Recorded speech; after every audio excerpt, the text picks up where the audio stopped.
आज के वीडियो में हम डिस्कस करेंगे ओसीएम का बोर्ड का सिंपल पेपर विथ सॉल्यूशन के साथ, that is organisation of commerce and management. किस तरीके से आपको पेपर प्रेजेंटेशन करना है, पॉइंट्स के रिगार्डिंग कि डिस्टिंग्विश में कितने पॉइंट्स आपको लिखने हैं, फिर लॉन्ग आंसर्स में कितने पॉइंट्स लिखने हैं, किस तरीके से ओवरऑल पेपर प्रेजेंटेशन करना है, सारी चीज़ें हम डिटेल में डिस्कस करेंगे। सो पूरा वीडियो आप ध्यान से देखिएगा। एंड अगर आपको इस सॉल्यूशन का सिंपल पेपर और सॉल्यूशन का चाहिए पीडीएफ, तो मैं लिंक डिस्क्रिप्शन में दे दूँगा।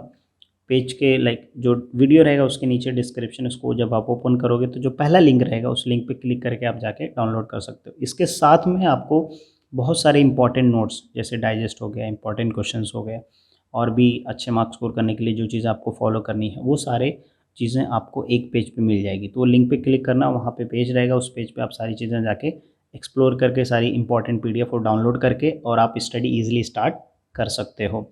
Okay, so I am sure आपको समझा रहेगा। इसके पहले मैंने इंपॉर्टेंट क्वेश्चंस के जो वीडियोस मैंने बनाए हैं वो भी आप देख सकते हो, और सैम्पल पेपर्स भी मैंने 3 मेरे वेबसाइट पे डाल के रखे हैं। तो ये सिंपल पेपर और उसके साथ 3 सिंपल पेपर, तो 4 पेपर अगर आप सॉल्व कर लेते हो अच्छे से, तो मैं एक्सपेक्ट करता हूँ कि आप 90% ईजिली स्कोर कर सकते हो। 90+ आप ईजिली स्कोर कर सकते हो आप ओसीएम में।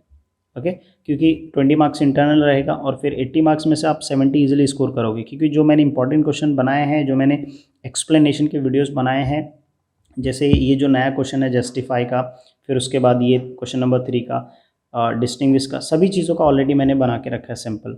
ओके, सिंपल पेपर भी मैंने डाल दिया है। तो अगर आप वो सारी चीज़ें प्रैक्टिस करते हो अच्छे से, तो आई एम श्योर बहुत अच्छे मार्क्स स्कोर करोगे आप। ठीक है, सो ये कुछ जो चैप्टर्स इंक्लूड नहीं है। अब देखो यहाँ पे आपके सामने पेपर है, ठीक है। अब पेपर सॉल्व करते समय आपको इतना समझ में आना चाहिए कि सिंपल पेपर पैटर्न क्या है, क्वेश्चन नंबर 1 में क्या आएगा, क्वेश्चन नंबर 2 में क्या आएगा, क्वेश्चन नंबर 3 में क्या आएगा, क्वेश्चन नंबर 4 में क्या आएगा। क्योंकि अगर आपको ये समझे तो आप इजीली एक्सप्लेन करोगे, ठीक है, इजीली आप अच्छे मार्क्स स्कोर करोगे। ओके, तो अब जो है इसमें आपको ये क्वेश्चन पेपर दिया है, ठीक है। ऐसा ज़रूरी नहीं है कि ये जो क्वेश्चन पेपर, इसमें जो क्वेश्चन दिया वही सेम बोर्ड में पूछे।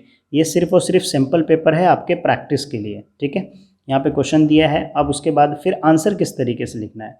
तो देखो, जब आप आंसर लिखोगे तो क्वेश्चन नंबर 1 यहाँ पे आपको बोर्ड का शीट इस तरीके से बना रहेगा। ये तो सिर्फ आपके लिए नोट्स दिया, ठीक है, ऐसा आपको सेम टू सेम नहीं लिखना है, ठीक है। ये आपको समझाने के लिए दिया है, ठीक है, इंस्ट्रक्शन दिया है, वो चीज़ आप रीड कर सकते हो। अब देखो क्वेश्चन नंबर 1 का ए, तो उसमें क्या क्वेश्चन नंबर 1 में क्या पूछा था, मैं एक बार क्वेश्चन ओपन कर लेता हूँ ताकि आपको जो है अच्छे समझे। क्या बोला है, select the correct option and rewrite the sentence. यहाँ पे क्या बोला, रीराइट द सेंटेंसेस। तो आपको क्या करना है, सेंटेंस पूरा लिखना है और इसमें से जो करेक्ट आंसर है वो उसको यहाँ पे लिखना है, ठीक है। तो इस तरीके से क्या यहाँ पे जो है पोर्ट रिस्क, तो क्वेश्चन आंसर लिख के रीराइट कर दिया। अब एक करेक्ट आंसर का कितने मार्क्स है, each carry 1 marks. Correct answer आपने लिखा तो 1 मार्क्स आपको मिल जाएंगे।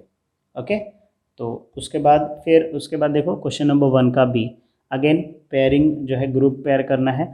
अब देखो क्वेश्चन किस तरीके से दिया है, यहाँ पे देखिए। अब हेनरी फॉयल के सामने यहाँ पे मैनेजमेंट थोड़ी ना लिखा है, आपको हेनरी फॉयल के लिए कौन सा आएगा, मॉडर्न मैनेजमेंट। तो आपने क्या किया, आंसर्स में जो है ग्रुप ए लिखा, ग्रुप बी लिखा। इसका जो करेक्ट आंसर हेनरी फॉयल का उसके सामने लिख दिया, एंटरप्रेन्योर का उसके सामने लिख दिया, B2C ये बिजनेस टू कस्टमर, इसके सामने आपने आंसर डायरेक्टली लिख दिया, ठीक है। इस तरीके से आपको लिखना है। ओके, अगेन अगर एक आपने करेक्ट लिखा तो आपको 1 मार्क्स मिलेगा। फिर उसके बाद क्वेश्चन नंबर सी में क्या था, फ्रेसेस वर्ड था। देखो यहाँ पे क्या लिखा है कि आपको वर्ड फ्रेसेस इस पर्टिकुलर सेंटेंस के सामने लिखना है। The principal which deals with two do work with innovative वे, तो इसका कौन सा कीवर्ड है, प्रिंसिपल ऑफ इनिशिएटिव, ठीक है। तो इस तरीके से जो है आप फ्रेशर्स वर्ड, आउटसोर्सिंग, रिस्पॉन्सिबिलिटी, ऐसा एक करेक्ट अगर आप लिखोगे तो आपको उसका 1 मार्क्स मिलेगा। ओके, यहाँ पे जैसा दिया है कि answers carries 1 marks, each correct answer carry 1 marks, एक करेक्ट आंसर। अगर आपको सारे ओसीएम के वीडियोस चाहिए, इंपॉर्टेंस वीडियो, इसके ऊपर आप क्लिक करो रेड वाले के ऊपर, तो आप डायरेक्टली ओपन हो जाएगा, ठीक है। फिर अगेन ट्रू फॉल्स पूछा था तो आपने ट्रू फॉल्स, पहले फॉल्स फॉल्स ट्रू लिख दिया, राइट, इस तरीके। क्योंकि अब देखो डायरेक्टली आपने आंसर इसमें क्यों लिखा है, क्योंकि यहाँ कहीं रीराइट करने के लिए नहीं बोला है।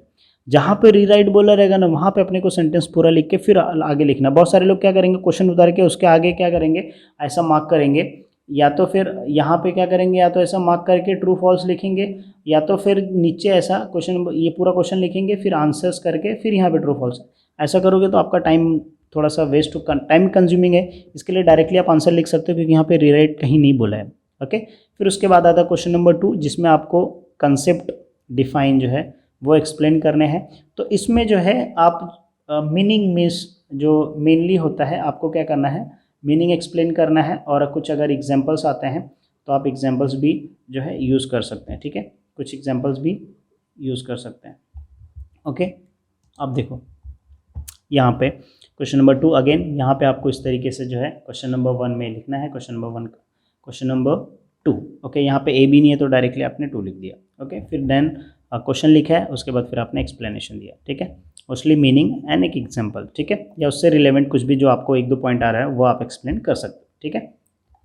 Proper correct explanation will give the 2 marks. Okay, यहाँ पे लिखा है ईच सब क्वेश्चन कैरीज 2 मार्क्स, तो आपको बरोबर अच्छे से एक्सप्लेन करोगे तो आपको 2 मार्क्स मिलेगा। अब देखो क्वेश्चन नंबर 3 क्या है, क्वेश्चन नंबर 3 में स्टडी द फॉलोइंग केस और situation and express your opinion. यहाँ पे क्वेश्चन दिया है, इधर यहाँ पे जो है पूरा टोटल क्वेश्चन दिया और यहाँ पे क्वेश्चन भी पूछा है, ठीक है, ये आपको सिनेरियो दिया है और यहाँ पे क्वेश्चन पूछा है। अब इस क्वेश्चन के डायरेक्टली आपको आंसर लिखना है। तो आप एग्जाम में ये पूरा क्वेश्चन मत उतारना, डायरेक्टली क्या करना, ये क्वेश्चन भी मत उतारना, डायरेक्टली क्वेश्चन नंबर 3 का हेडिंग दिया और डायरेक्टली आंसर 1 ऐसा करके आप इजीली लिख सकते हो। कैसे, देखो यहाँ पे क्वेश्चन नंबर 3 आपने यहाँ पे लिख दिया कि भाई ये एक पेज पे क्वेश्चन नंबर 3 है, यहाँ पे डायरेक्टली 1 लिख दिया, यहाँ पे आप आंसर्स ऐसा लिख सकते हो, ठीक है, आंसर 1, फिर यहाँ पे आंसर्स 2। ओके, इस तरीके से आपको एक्सप्लेन करने हैं।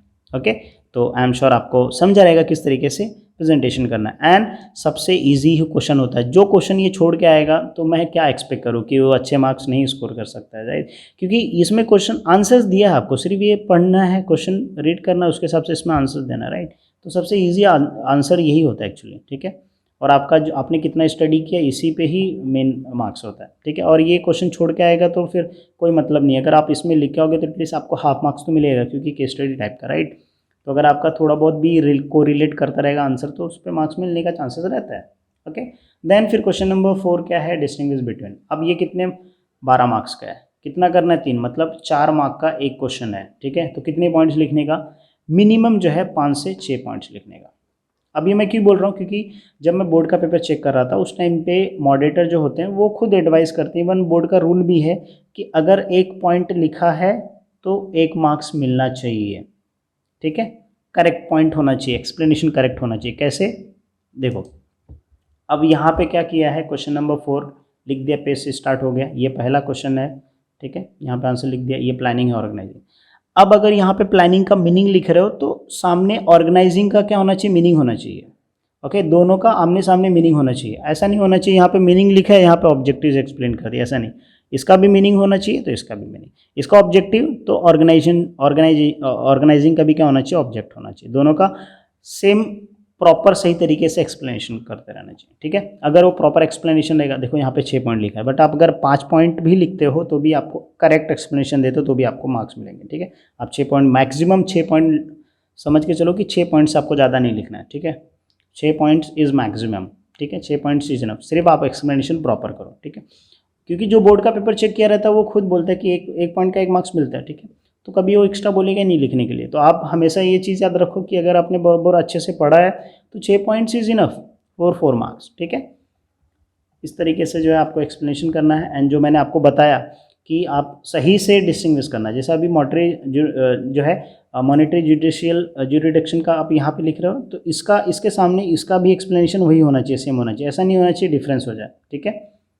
अब देखो मैं एक बार वापस से समझा दूँ, जैसे अभी डिस्ट्रिक्ट कमीशन है, स्टेट कमीशन है, तो डिस्ट्रिक्ट कमीशन का जो मीनिंग है स्टेट कमीशन का मीनिंग, तो यहाँ पे अगर आप मीनिंग लिख रहे हो डिस्ट्रिक्ट कमीशन का तो यहाँ पे भी क्या करो, स्टेट कमीशन का मीनिंग लिखो आमने सामने, ठीक है। ऐसा नहीं होना चाहिए मीनिंग यहाँ लिखा है और फिर प्रेसिडेंशियल यहाँ पे लिख दे स्टेट का, ऐसा क्रॉस में नहीं होना चाहिए, सामने सामने होना चाहिए, बराबर अच्छे से क्या होना चाहिए, एक्सप्लेनेशन डिस्टिंग्विश करना चाहिए, मतलब डिफरेंस बताना चाहिए, दोनों में डिफरेंस क्या है, इसका मेंबरशिप में कितना टेन्योर है, इसका मेंबरशिप में कितना टेन्योर है, मतलब कितना टाइम तक रहता है।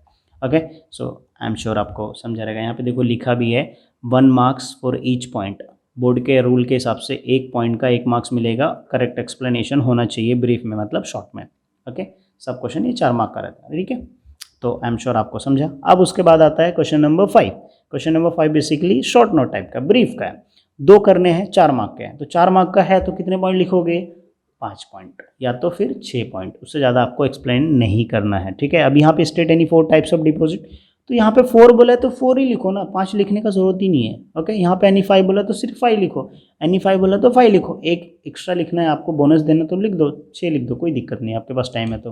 ओके, तो इस तरीके से आपको एक्सप्लेनेशन करना है। आई एम श्योर आपको समझा रहेगा किस तरीके से आपको पेपर प्रेजेंट। अब इसको देख के आपको समझो कि ये बोर्ड का शीट है, आपको इस तरीके से प्रेजेंटेशन करना है, इस तरीके से आपको लिखना है। ठीक है, तो आई एम श्योर आपको समझा रहेगा। ये क्वेश्चन नंबर जो 5 है। अब उसके बाद हम लोग जाते हैं क्वेश्चन नंबर 6 में। यहाँ पे देखो लिखा है कि सब क्वेश्चन कैरी 4 मार्क्स, मैंने बताया आपको 5 से 6 पॉइंट, दैट इज इनफ। ठीक है, फिर उसके बाद आता है question number 6। Sir question number 6 में क्या है, जस्टिफाई द फॉलोइंग, सिर्फ और सिर्फ आपको रीज़न देना है। ठीक है, अब जब रीज़न दे रहे हो तो आप याद रखो कि कितने मार्क्स का है, एनी 2 4 मार्क्स का है, तो आप ध्यान रखो कि एटलीस्ट जो है आपको 4 पॉइंट लिखने हैं इसमें। ठीक है, अगर उसमें पॉइंट एक्सप्लेनेशन बनता है शॉर्ट में तो आप 4 पॉइंट लिखो, या तो फिर आप पैराग्राफ टाइप में भी लिख सकते हो, कोई दिक्कत नहीं। ठीक है, जैसे यहाँ पे लिखा है। ठीक है, यहाँ पे देखो प्रॉपर क्वेश्चन नंबर 6 में 1 2 3 4 पॉइंट लिखा है, जैसे मैंने आपको बताया 4 पॉइंट। ठीक है, इस तरीके से आपको एक्सप्लेनेशन करना है। ठीक है, अगर आप पैराग्राफ में लिख रहे हो तो भी चलेगा, बट पॉइंट में लिखोगे तो ज़्यादा यूजफुल है। Okay, so I am sure आपको समझा रहेगा किस तरीके से लिखना है। इसका डिटेल वीडियो ऑलरेडी मैंने यूट्यूब पे बनाया था बहुत पहले, तो आप देख सकते हैं जाके। इस पर क्लिक करोगे तो पेज प्ले लिस्ट ओपन हो जाएगा, डायरेक्टली वहाँ पे जाके देख सकते हैं इंपॉर्टेंस वीडियो। फिर उसके बाद आता है question number 7। Sir question number 7 में क्या है, attempt the following, that means एक शॉर्ट नोट टाइप का क्वेश्चन है अगेन। तो इसमें क्या है, एक क्वेश्चन 5 मार्क का है, तो 5 मार्क का रहेगा तो कितने पॉइंट लिखने का, 6 से 7 पॉइंट होना चाहिए, मिनिमम 6 पॉइंट होना चाहिए। Okay, explain the utility function of commercial bank. Okay, तो देन अगेन 1 2 3 4 5 जो भी फंक्शन 6 पॉइंट हो गया, राइट। मिनिमम 6 पॉइंट तो आपको एक्सप्लेन करना है, मैक्सिमम 7 पॉइंट्स। ओके, इस तरीके से आपको एक्सप्लेनेशन करना है हर क्वेश्चन का। ओके, तो आई एम श्योर आपको वीडियो ये समझ में आ रहा है कि मैं क्या बता रहा हूँ आपको एक्सप्लेनेशन। उसके बाद लास्ट वाला जो क्वेश्चन आता है लॉन्ग आंसर, तो लॉन्ग आंसर्स में सबसे पहले क्या आना चाहिए, डेफिनेशन आना चाहिए। डेफिनेशन के साथ अगर आपको डेफिनेशन याद नहीं है तो आप इसको मीनिंग भी लिख सकते हो। ठीक है, फिर जो क्वेश्चन पूछा है, अब जैसे मान लीजिए यहाँ पे पूछा है कि define the bank, explain the different types of bank. ठीक है, डिफरेंट टाइप्स ऑफ बैंक पूछा है, तो अब यहाँ पे directly different types of bank लिखने से पहले यहाँ पे देखो एक डायग्राम बना दिया गया। ठीक है, इसको बोलते हैं ट्री डायग्राम, इसको बोलते हैं माइंड मैपिंग डायग्राम, उस टाइप का। तो यहाँ पे सारे टाइप्स का बैंक का एक्सप्लेन कर दिया। अभी यहाँ पे 9 बैंक का टाइप यहाँ पे लिखा। ठीक है, अब मान लीजिए आपने 9 बैंक का किया है, आप एक्सप्लेनेशन सबका एक एक करके करोगे। ठीक है, अब मान लीजिए आपके पास टाइम कम है, लेकिन आपने यहाँ पे डेफिनेशन मीनिंग अच्छे से एक्सप्लेन किया, यहाँ पे टाइप्स का डायग्राम बना दिया अच्छे से, और फिर बाद में अगर आप 7 पॉइंट का भी एक्सप्लेन करते हो तो भी आपको कंसिडर रहेगा कि एटलीस्ट अगर ये जो है कितने मार्क का है, 8 मार्क का है। ठीक है, एक लिखना 8 मार्क का है, तो 8 में से आपको जो है इजीली 7 मार्क्स आप इजीली स्कोर कर पाओगे। ओके, तो इस तरीके से ये क्या होता है, प्रॉपर सही तरीके से प्रेजेंटेशन होता है। ओके, तो आई एम श्योर आपको समझा रहेगा किस तरीके से आपको पेपर प्रेजेंटेशन करना है। बाकी अदर्स वीडियो और कौन से टॉपिक पे आपको चाहिए कमेंट कर देना, मैं वो सारे टॉपिक के ऊपर वीडियो अपलोड करते रहूँगा। एंड आई एम श्योर मेरे पुराने वीडियोस और जो मैं अपलोड कर रहा हूँ ये सारे वीडियोस आप देख के बोर्ड एग्जाम में बहुत अच्छे मार्क्स स्कोर करोगे। एंड आई एम श्योर कितने लोगों को अभी तक बेनिफिट हुआ है, कितने लोगों ने लास्ट तक वीडियो देखा है, कमेंट करना। मुझे पता है 2-3 लोग ही कमेंट करते हैं, but I really very happy appreciate कि भाई कुछ लोग हैं जो सच में फॉलो करते हैं। एंड मैं ये चीज़ बिलीव करता हूँ कि जो सच में फॉलो करते हैं उनका बहुत अच्छा मार्क्स आएगा। ये समझिए कि मैं 2012 से मैं जो है बोर्ड पढ़ा रहा हूँ 12 का, तो उसके बेस पे, एक्सपीरियंस के बेस पे मैं बता रहा हूँ कि ये सारी चीज़ें बहुत वर्क करती है। ओके, यहाँ पे देखो दिया है कि डेफिनेशन का 2 मार्क्स, फिर उसके बाद टाइप्स जो है 6 मार्क्स। ओके, सो कमेंट करके जरूर बताना कि वीडियो लास्ट तक देखा है और आपको बेनिफिट हो रहा है या नहीं, वो भी चीज़ आप मुझे बता सकते हैं। एंड इसका PDF कहाँ से डाउनलोड करोगे, लिंक दे दूंगा, उस लिंक पे क्लिक करके डायरेक्टली डाउनलोड कर सकते हैं। सो मिलते हैं नेक्स्ट वीडियो में नए टॉपिक के साथ।